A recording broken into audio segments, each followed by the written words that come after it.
Welcome to Comms Business Live. My name is David Dungay, editor and publisher of Comms Business Magazine. Today we have another Night Corporate Finance special with me, Adam Zoldan, Director of Night Corporate Finance, and Mike Ing, MD of new entity, Kerv Group. Welcome to the show, guys. How are we doing today? Yeah, great, thanks. Good to be back in the office, like Mike. Yeah, good to be sat in nature, in Mother Nature, which is lovely. Lovely. Okay, so before we get started, let's do a few introductions. Obviously, we have Adam, you're regular on the show. Let's start with you, Mike, quickly. Tell us a little bit about yourself and this new exciting company you're a part of. Yeah, I've been in the IT and telecoms industry far too long, really, for me to want to say how long that really is. But it's my whole career, essentially, going from engineering into more general management. Last couple of roles have been in private equity-backed entities. 6 Degrees was probably the one that most people will be familiar with. Whereas with Alistair Mills for a couple of years there, being COO, effectively building that business. Really interested in where the market's been going, what's changed over recent years, and Alistair and I at the end of last year actually had a bit of a blank piece of paper and said, okay, what would we like to do next? There's a few things we wanted to do. We wanted to recreate a culture of a business that people wanted to be part of, and we wanted to build a really customer-facing, customer-focused business, really looking after applications in the cloud. So everything is moving cloudwards, but we don't think managed services businesses are properly ready for that yet. So we wanted to build something that's ready for the next generation of managed services. So that's kind of the journey we embarked on at the end of last year. Okay, and Adam, for those of our audience who might not have watched one of these yet, tell them who you are and what Night Corporate Finance do. I'm director and founder of Night Corporate Finance, and we help entrepreneurs, owner managed businesses in the ICT sector raise money, think about their strategy, and all the way through from sort of start through acquisitions to a final exit. Okay, thank you. So, Mark, you said last December had a blank piece of paper, and at the end of that, we've got the Kerv Group, but we had three entities that made up the Kerv Group. Let's talk about the beginnings of that journey. You talked about the new sort of era for managed services. December, what kicked off this journey for you? So like I said, Alistair and I wanted to work together. We wanted to build a new company that's ready for the next generation. There's a few things moving. Obviously, I've mentioned cloud a bit earlier.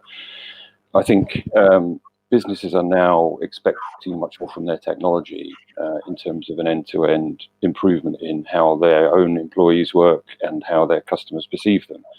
And joining together applications in the cloud is not something that a lot of people have a great amount of experience or skill in. Reselling individual things in the cloud and individual applications, there's plenty of people doing that. But in terms of really working with customers, building long-term relationships and helping them improve their business by joining together the right things is where we think the value is.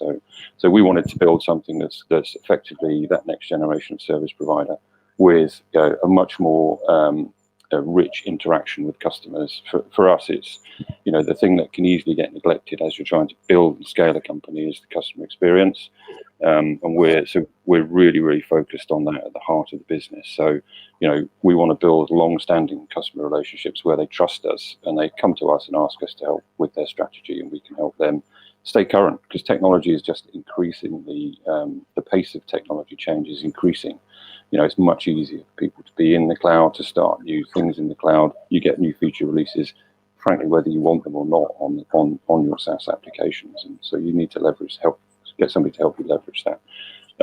So we really wanted to build that. Next to customer experiences, employee engagement. So again, we want to build a company. Wanted to build a company that people wanted to be part of and that had fun at work. The days of people shrugging their shoulders and not really wanting to go into work are gone. You can't have a motivated workforce like that. So really, it was to create that culture and that that business. So how do we go about that? We started to look for to effectively target companies that fitted that brief, and we needed funding in the meantime. So in that 9-month period between December effectively and now, we've secured funding. So we laid out our strategy to a number of PE houses and selected LDC, who were really keen on strategy. They really got where we're going and were very supportive. Have been supportive through the whole period, which has had its own uniqueness in terms of a global pandemic. Just a bit there. While you're on the fundraising aspect, I mean, raising a large amount of money presumably during a global pandemic, while you can't fit anyone. How was that experience for you? So we had it was odd, I think, is one way to explain it. But so we'd got to the point with LDC where we'd met the team over there physically a couple of times, but then effectively went into lockdown. So everything from effectively engaging with the companies that we eventually acquired and the fundraise was done virtually. So we were big users of the likes of Zoom and Teams, like everybody else, as everybody else was getting their head around how they did that. So I was in my office at home probably 8 till 5 just on video calls. The eyes at the end of the day were a bit bloodshot from just staring at the screen, but actually it was a really productive way of doing it in the end. I think we were fortunate that a lot of the relationships we'd built prior, so we'd actually physically met people at least once or twice, which makes life a lot easier. But yeah, I mean, it was virtually completed, as it were. Wow. Okay, Adam, I just want to come to you. Obviously, you're seeing a lot of deals happening through this sort of strange period, shall we say? How's the fundraising from your side? What are you seeing across the market? And is now still a great time for acquisition and these sort of merger type deals?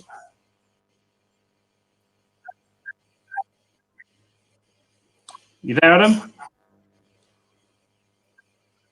I think we lost him. Yeah, can you hear me? Yeah, just about. You're cutting in and out. I'm here. Okay, we'll come back. We'll come back to Adam. We'll come back to Adam. So I'll try again. You've got Oh, you're back. You're back, Adam. Yeah, tell us the landscape, Adam. Raising money in the current climate.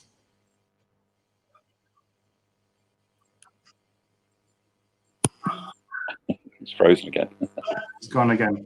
Right, Mike. Okay, let's come back to you. So you've raised your money in this strange period, and these 3 companies. Let's talk about the 3 companies quickly. It was DoubleEdge, Foehn, and Metaphor IT. Correct. What were the exciting elements of these 3 businesses that sort of made you go, these together, this could be a bit of a powerhouse? So I think it's back a little bit to what I was saying earlier. It's all of the 3 companies have a customer first ethos. So they've got some great relationships with their customers, long-standing relationships. And when I say great relationships, they really understand their customers. So for me, understanding your customer's business and how some of the tools you've got in your toolkit could help their business is the absolute key. And all of these 3 businesses did exactly that. So they're trusted partners. They kind of go the extra mile, do the extra little bits that customers really want, but makes the customers really happy.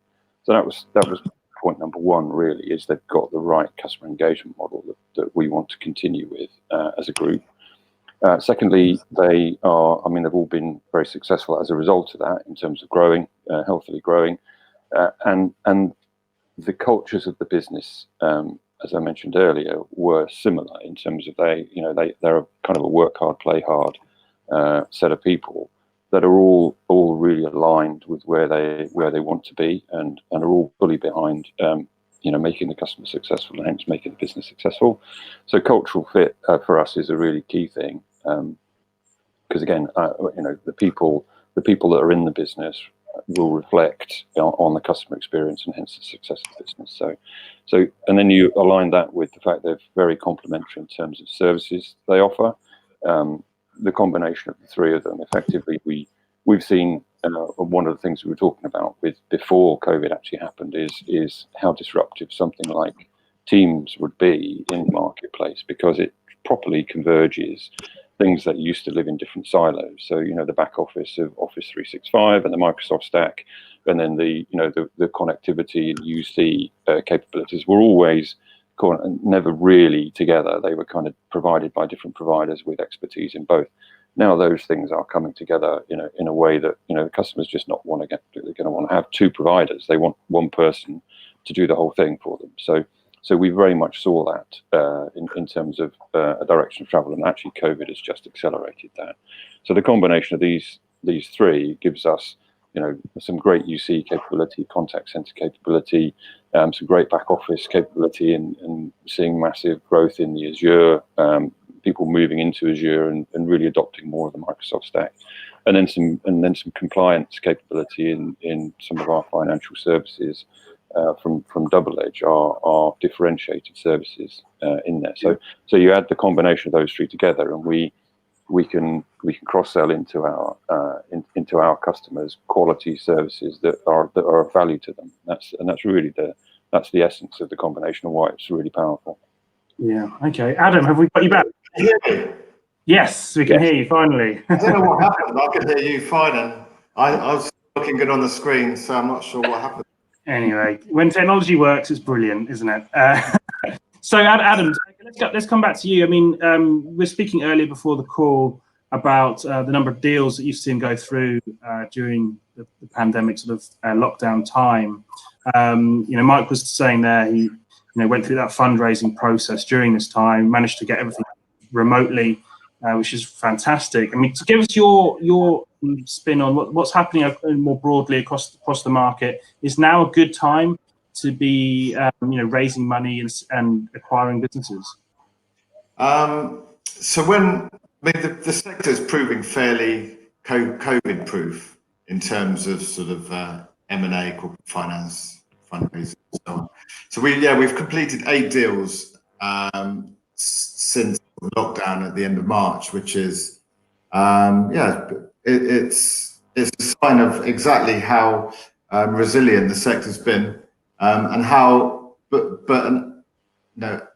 I think the key thing is viewed as sort of a fairly safe haven from an investment perspective. All of the deal activity effectively has to be funded somewhere, and the funders are continuing to show really strong support for the sector, and that's ensured that all of these deals can happen. So when pandemic kicked in, we did have one or two, maybe I think 3 deals sort of go on hold. People just wanting to see what the immediate impact was, but actually, within a month, maybe 6 weeks, everything was back on track again. And we've all been working on the little Zoom rectangles alongside everybody else to try and get the deals done. I don't think it works as well as face to face, and in terms of managing processes and people and the amount of strings you need to sort of hold together to make a deal happen. It's better face to face, but 8 deals shows that it still works. Yeah, well, and this still particularly. I have to pay credit to Mike and his team as well, because if you could think of the most complicated deal and raising money from a private equity for a complete, from a blank sheet of paper to completing that fundraising and 3 acquisitions all simultaneously is quite some accomplishment. I mean, bearing in mind you've got 5 sets of lawyers in at any one time in that sort of deal, and as we know, one is one too many. So that's something. So yes, good. It's the sector continues to roll on, and we're seeing lots more interest. There's another new buyer in the market here. So yeah, it remains strong. Ah, another new buyer. Well, I look forward to hearing the news shortly, Adam, as to what else is going on in the market. What about Mike?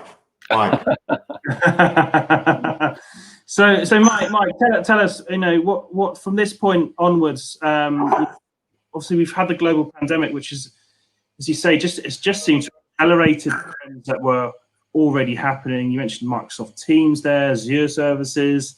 What for the rest of this year and into 2021? I mean, what are we going to see from Kerv Group?